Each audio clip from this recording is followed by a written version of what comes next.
अरे ओ बहू, कोई जॉब करने की जरूरत नहीं है। अरे तुम जॉब करोगी तो घर का काम कौन संभालेगा? मीना घर के कामकाज पर ही ध्यान देने लगती है।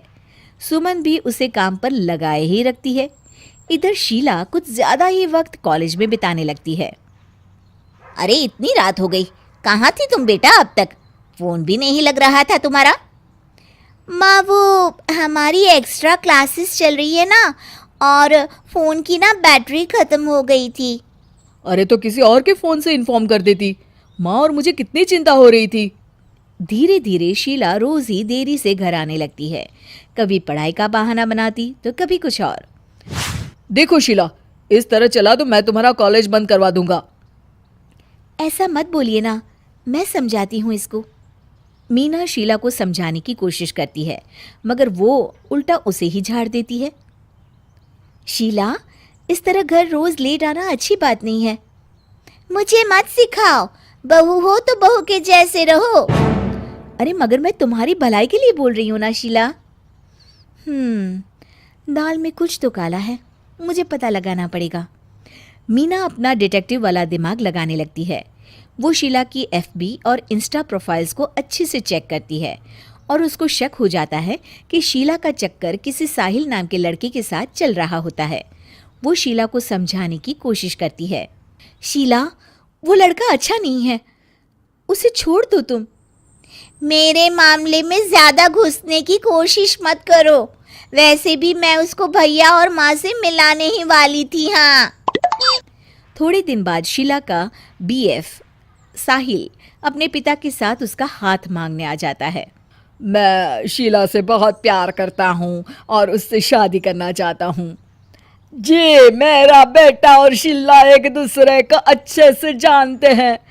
मेरा बेटा बहुत ही जल्द दुबई काम के लिए जाने वाला है। दुबई? हाँ, मेरी नौकरी लग गई है वहाँ।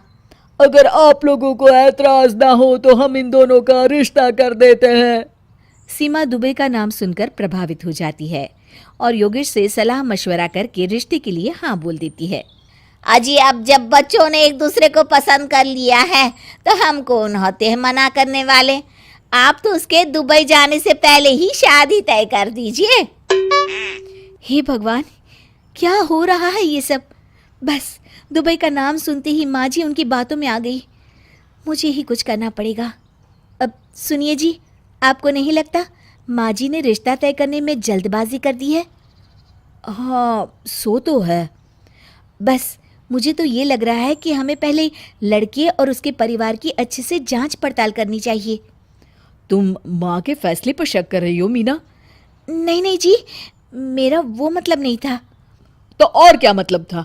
चुपचाप अपने काम पर ध्यान दो और घर की मुखिया बनने की कोशिश मत करो। हे भगवान, ये ऐसे नहीं मानेंगे, मुझे ही कुछ करना होगा। मीना अपना डिटेक्टिव माइंड लगाती है और साहिल और उसके परिवार के बारे में पूरी तरह से जांच पड़ताल करती है। तभी साहिल के पापा उनके घर कॉल करते हैं। जी, वो साहिल की दुबई जाने की टिकट करवा रहा था। अगर आप हाँ बोले तो शादी होते ही शीला भी उसके साथ ही दुबई चली जाएगी। अरे नेकी और पूछ पूछ जरूर करवा दीजिए। ठीक है ठीक है, वो ना थोड़े पैसों की कमी पड़ रही थी। आप बस 1 लाख रुपए ट्रांसफर कर दीजिए हमारे अकाउंट में। जी जी जरूर, बेटी की खुशी के लिए कुछ भी। मीना सब सुन रही होती है। माँ जी, ये आप क्या कर रही हैं? हम उनको अच्छे से जानते भी नहीं हैं। अरे तू चुप कर, हर वक्त टोक लगाती रहती है। मीना को जांच पड़ताल करने पर एक बहुत बड़ा सबूत मिल जाता है। माँ जी, मैंने आज तक आपसे कुछ नहीं मांगा, मगर आज कुछ चाहती हूँ आपसे। अरे बोल भी दे।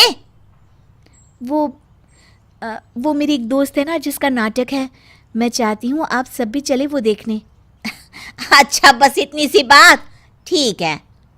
और अगले दिन शाम को सब तैयार होकर नाटक देखने जाते हैं। स्टेज से पर्दा उठता है और सभी देखकर हैरान हो जाते हैं कि स्टेज पर कोई और नहीं बल्कि साहिल और उसके पापा ही होते हैं। अरे साहिल यहाँ कैसे? माँ जी, वो साहिल नहीं, मयंक है, और उसके साथ उसके पापा नहीं बल्कि सह कलाकार सिद्धार्थ है।